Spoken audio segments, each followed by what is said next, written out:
How many times have you thought to yourself, I could fix that problem if only given the opportunity? Well, thanks to OSF Innovation, some nurses got a chance to do just that.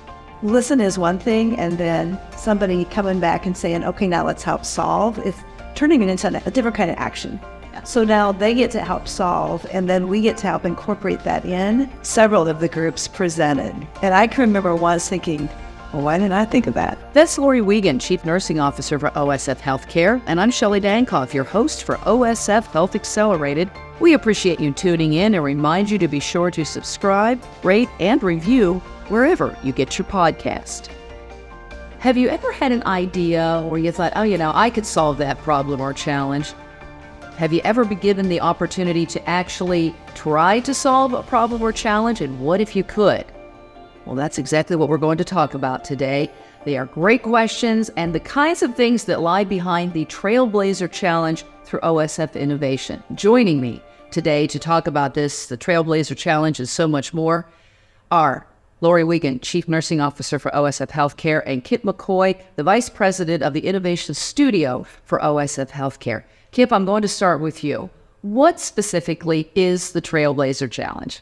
The Trailblazer Challenge is a way for us to specifically engage our frontline mission partners in a way to solve problems. The way that we've done this in the past is we come up with a how might we statement where we get really specific on what are the opportunities that we think we need to solve for, where leadership identifies a gap or an issue. And we know that we have 25,000 mission partners, and it's their minds, it's their problem-solving skills that are going to be able to take us to the next level, to advance and to innovate and to bring forward those new opportunities. So the Trailblazer Challenge is a web-based application where we invite mission partners to participate, and they can easily submit their idea. We can set it up with a QR code. You can log in from any device, and it makes it just the simplest way to be able to log in, see the question that's there, and then be able to quickly and easily within minutes input an idea that you would have to solve that challenge. In addition, it's a way to engage, to take somebody's idea and build upon that. So in kind of a social media way, you can see easily all the ideas that have come in, and allows you to do the yes and for the things that are already in there, where somebody can see the great idea that's been posted and be able to add to that content on what's already there. There's also ways to vote and to bring forward even those better, or make those ideas even, like I said, even better. So it's been a great way for us to be able to specifically engage those frontline mission partners in a way that oftentimes we're not able to do. And for those listening, OSF HealthCare calls our employees mission partners. So that's our entire workforce. And that's the beauty of the Trailblazer Challenge, because it's been going on for a couple of years now. And while you say it says, the front line, we don't just mean, doctors, nurses, bedside caregivers. We know people across the ministry, all walks of the ministry, have been involved in ideas that have gone forward through the process. So a little tweak on that was the I Am an OSF Nurse Trailblazer Challenge. Tell me what the little bit of a pivot on that was and why we launched that one specifically. Yeah. Previously, we've targeted, say, a specific entity or a specific region where we have one of our hospitals or a leader who wants to solve a problem in usually one location. So it's been targeting to those mission partners from that usually geographical type of standpoint. In this case, we knew we had the best and brightest that were going to be coming together who have been selected to be a part of the I'm an OSF Nurse Symposium, be a part of that program last year. And we knew that we wanted to have them have a specific input on things that we wanted to solve for in a few different areas. So what made it a little bit different for us is those nurses are all throughout the ministry in all kinds of different roles within the organization. So it was a bit of a challenge for us to think about how are we going to get to these 300 plus nurses all throughout the ministry, when in the past we haven't done something that has been as logistically complex as what that was. So Lori, let's quickly turn to you. From your perspective as Chief Nursing Officer, why was the Nursing Trailblazer Challenge so important for you? Well, we had started on a journey of really trying to understand what our nurses were saying, really listening to them, because as we came out of those pandemic period of time, those experiences those nurses had and how they felt, they needed to be able to express that, and they needed to be able to share, because we saw nurses across the nation walking away from nursing are saying, I've lost my sense of identity as a nurse. And so we had set up a lot of very large focus groups around the ministry, and we had brought all that information together and built a retention and engagement plan. But we knew that we couldn't go from this big plan down to, okay, how do you take this, what we heard here, and make it something that's doable? And it's those focus groups weren't set up to solve, they were set up to listen. And so now it was time to step back and say, okay, what are those things that we heard? And so we created 3 big questions to get it rolling. And then we also had another, just anything else you'd like to solve for. And so knowing, what some of their concerns were, we started off the very open-ended question, and we got an opportunity for them then to engage in possible ideas, things that they thought would help solve it. And as Kip said, take their idea and say, but if you do this, then I'll do that. And so that was just a really great connection from listen to, okay, now let's take some action here. So what were those 3 questions? They kind of set the basis for what you did. So we started, one of the things that the nurses and inpatient do is they spend a lot of their time on medications, delivering medications. And there's a lot of frustrations that nurses have there. So we were like, okay, let's ask them, how would you solve? What would you look at in the medication delivery to make it easier for you to give your medications to your patients? So that was one of the questions. We also built off of that retention plan, and we said, what would engage you? What would make you stay working as a nurse? And that was an open-ended question as well. So those 2 were 2 of the really big areas. And then the open, that when we said, what else would you like to solve for, gave them the opportunity as well to, offer just open ideas. We didn't want to stifle anybody in that early stage. Yeah, that is the beauty of the work we do through OSF Innovation, because it is all about collaboration, bringing people together. There's no right or wrong idea. Right. What you got? Let's see what we got. So, Kip, when you sat back and looked at the ideas that started rolling in, because it was up to the innovation team to kind of, okay, here's these pieces and parts coming together, kind of walk me through the process as that all started rolling in, and then what you do to move the process along. Sure. Sometimes it can be a little bit of a slow start. What we've seen is sometimes nobody wants to be the first, right? So you show up and nobody else is at the party, so it feels a little bit awkward. So what we really try to do is get a few people engaged early on to post some ideas, so that when you come to the website and you say, oh, somebody's already posted, I don't feel so lonely that I can put my idea out there. And so we work really closely with the marketing team as well, and with nursing leadership in this case, to be able to put together a little bit of a drip campaign, so that every week or every couple of weeks we're mentioning the people, that putting names to those who are submitting ideas to say, oh, we already had 3 ideas from this particular mission partner. We are really glad to see that this person has been voting multiple times on the different opportunities that are coming in. So what we try to do is really monitor and look at, in each of those specific question areas, what are some ideas that are coming in? Do they seem like they're lining up pretty well with what the question that was asked? And then if we felt that there was maybe a little bit of a gap, we, in the next email correspondence, start to ask for more participation maybe in those particular areas. We put out some different challenges along the way, that if we get to a certain number of submittals over this period of time, we're going to give out gift cards to random people, and T-shirts will be made available. So people like those little freebie things that are moderately inexpensive, but mean a lot to the people that are participating, and really help gen up and get those ideas flowing. Sounds to me like you're creating a little bit of competition too. Everybody likes their idea to be that idea, or we've been doing this. Have you thought about that kind of thing? Does that help the process a little bit, just kind of getting those competitive juices flowing a little bit too? Well, I certainly think it does. Even when we got ready to go into the symposium day, just asking leaders to help the different groups and, support them. It was kind of fun to watch that inter-team competition of, okay, we're going to come back now with the best idea here today. So it doesn't matter who you are as a mission partner. It's really kind of fun. And it's fun. It's a way to be creative. It's to get that creative, innovative, instead of, oh, you got to do it, like this every time. Well, now it's an opportunity to say, hey, have you ever thought of? Well, and I also think it's probably interesting for them, for the nurses, to walk through the process, because everybody wants the solution. Here's the problem. I want the solution. It's over here. We don't necessarily want to take the 50 steps or whatever it is in between to get there. We just want this problem solved and make our lives easier. Was there an appreciation for them as well? Because they may not have thought about, oh, we can't do it that way, but we can do it this way. Did you see the light bulbs go on for them during the process too?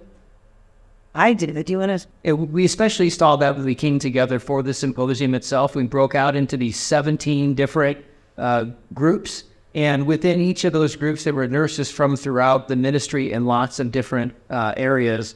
And it was really looking at, is this even feasible? And let's ask questions about, does this really matter to you or to the other mission partners that you work with? Can you envision somebody who would be seeing this as a potential solution? Just because you have an N of one of person who brought the idea forward, doesn't mean it's not a good idea, but it may not be something that has enough feasibility and viability to be able to get that amount of traction to be able to move forward. So it was really trying to walk through, what do we have to do to be able to get, as you said, from here to there? And it's thinking about, what are some things we can test along the way? Or what are some little things that we can do? It's not the full-blown solution, because we can't always go right there because of time, resources, but what are a few things that we can think about and try, and really it was, who can we ask along the way to get more input?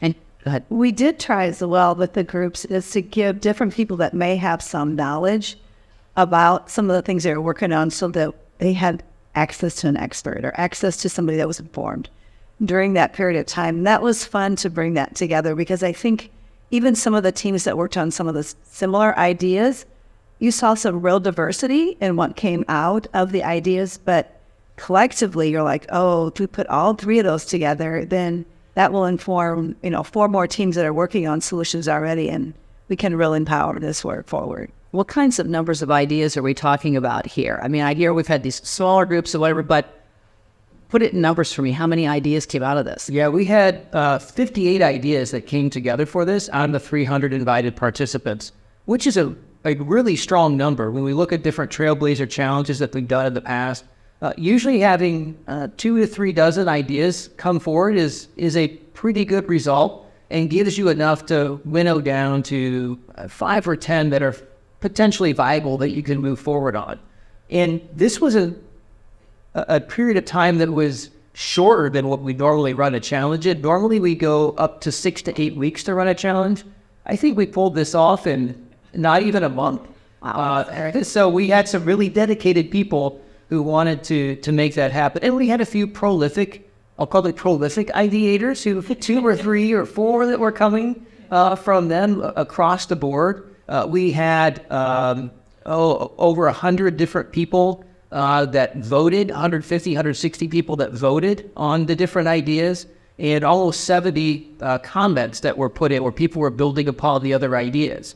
And if you look at the broader number and how many of the ideas were viewed in the people that were just looking into it, there were over 700 views out of those 300 people across those different ideas. So you could get a little bit of an idea of the level of engagement that was coming forward from from the mission partners, from those nurses that were participating. Knowing Lori, I know that's what she was hoping to get out of it, but did it even surprise you too to see the back and forth, the engagement, the light bulbs going on from your perspective? It did. And, we had them actually worked in small groups come back in, and several of the groups presented, probably more than several. 8 that presented to the whole audience, the 300. And I can remember once thinking, well, why didn't I think of that? I mean, that's a pretty simple, direct idea. And that's something we could just give to HR as part of the work that they're doing, because it informed other teams besides just nursing. But then, as we started really going through and hearing those ideas, it was like, I think our biggest surprise was, oh, that will inform the work over here. And that will make the work over there better. And as we look at some like medication, well, there's work going on in the clinical excellence plan. There's work going on to really change the model of care. That would inform that work. And so some of those solution ideas are going to be able to come out through planned work. And it's been given by our nurses at the front line. They're the ones that helped inform that work. It's their work.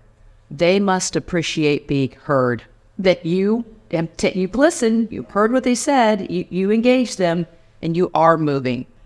It's great because listen is one thing, and then somebody coming back and saying, okay, now let's help solve. It's turning it into a different kind of action. So now they get to help solve, and then we get to help incorporate that in. When I say we, I'm talking about mission partners that are in quality safety, on the data team, on the performance improvement team that get to help us put those ideas into actuality. And, as we look at, technology, it's like, oh, well, we didn't even think about using technology, or we did, but we're planning on doing that first. And the nurses are saying, no, this will help solve that problem first. So. Okay, so where do we sit now with it? We kind of got up to this process. We started last fall. Like you said, it was a quick, and now we're chugging along. Where do the projects sit now? And you can't do everything. How many were decided? How many are moving forward? Where are we at? Well, it's in the, like he said, all those ideas, you're funneling them down and we're putting them together. So let's talk about the work around the retention working and engaging the nurse. As we looked at those various ideas, how do you onboard a nurse? How do you support them? How do you help somebody feel like they have a sense of belonging, that I'm part of this team? It's the intangible part. Yeah, the nurse says, yeah, I learned the skills, but now I need to feel like I belong. And they had some ideas around mentorship, and they had some ideas around with the technology. Well, we had an Arches grant that we were looking at. Can we co-develop an app that would help with a sense of belonging? So we could take their ideas and inform that work. And so over the last 6 months, there's been more focus groups, more work with nurses out in different facilities to bring those ideas forward. So, because you don't want to end up with something that they go, well, this isn't how. So we're getting that affirmation all along. So from idea to, okay, how do you build this? How do you pull in the technology so that you could really support that first year nurse? Because it's one of our key issues, is making sure that they not only get the skills, but they get the confidence to be really good. So that was one that we were able to pull into some existing work and put two innovations really together. The other thing I want to feature is what it did was got all of us started thinking differently about how do you hardwire innovation. So we now have identified 6 nurses that are working at Innovation Fellows to help build some of these ideas into. And so they're working as a nurse, and they're also spending some time with us, helping us pull some of these ideas like, okay, what does a mentor role look like? Because that was some of the ideas around, how do you have that support as well? So it's like their work has started, but now we've reinforced, okay, we're not only going to take those ideas, but we're actually we need some of you to be working all the time with us to help create those. Do you have any other ones that how's it different from looking at it from the innovation perspective, Kip, and what's, what you brought and where we're at now from your side of things? Yeah, I think it's very similar to what we try to do as a team, which is we have really within the ministry open innovation. Anybody can submit an idea at any point in time through our portal, and we work through the process of first identifying, is there a need, what problem are we solving, and then start to move forward of what else is on the market. Are we really coming up with something that's brand new, or something else can already be plugged in? So I think really this dovetailed quite nicely into the process that we typically follow, where we've been able to work together and do some of those initial assessments and come together on looking at what else is out there on the market, what are some things that have been tried in the past, and where could those ideas be filtered to, and how do those come together. So it really was a nice way to bring the teams together. Do you see doing this again? I already have a feeling I know what she's going to say. Because this was a great start, and I'm sure you didn't have any clue where this would go. It could have fallen flat, but obviously it didn't. It's doing great. So do you see this continuing year after year and just continuing to build on it? Well, we're investing in time, bringing nurses in to help us make sure that we do hardwire this in. And I think my biggest takeaway during that time is you're not going to get an idea that's totally ready, but it informs, like Kip says, the technology that you're going to go pick, and then you use it, then you continuously pull the nurses in to have those conversations. And I had no idea that it would fit so well with some of the strategies and things that OSF was trying to do already, but now it's infused with their voice and it will be so much more successful. Yeah. How about from your perspective, Kip? We're ready to go.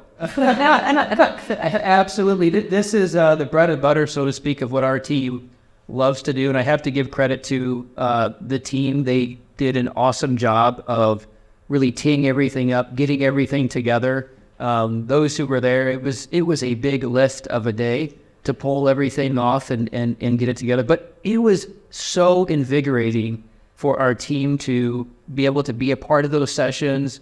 We, for days and days, talked about what did we learn, what came out of that, how do we leverage what we were able to do into something else in the future? Where else could we maybe point this within the ministry to bring something like this together? Because it was so impactful and something that was just invigorating and got people really excited. Well, and at the end of the day, it's all about the best care for our patients, but at the same time, the best care for our mission partners and preventing burnout and preventing people from saying, like you said earlier, I can't do this anymore. So it's great to see the excitement. I can sense it from both of you. And as a little bit of a tease to a future OSF Health Accelerated podcast, we're going to get some of the people who are leading some of those initiatives in here and have them sit down and talk about, the process and what it is they are working on. And based on your excitement, I'm sure their excitement will be even more. Anything else we haven't covered today that you think is important for people to know about this work?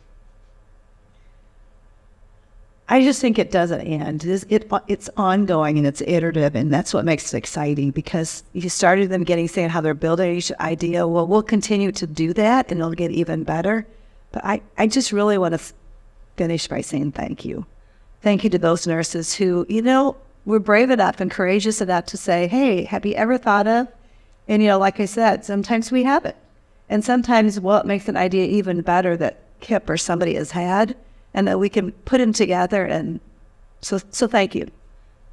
Yeah, I would echo what Lori said. It takes courage to be an innovator and to be able to share that idea. There's a level of vulnerability in sharing that. And one of the things that maybe was a little bit surprising to me is a lot of honesty in the ideas that were put forward. It was personal journeys, personal stories that led to those ideas being submitted. And so that was really interesting to see as well, and really allowed you to kind of pull a little bit more and know what the story was behind the idea or the solution that's been submitted. Well, I certainly look forward to continuing the conversation with the other side down the road, and we'll keep everybody posted on when that takes place. Lori Wiegand, Kip McCoy, thank you so much for being with us today. Thank you.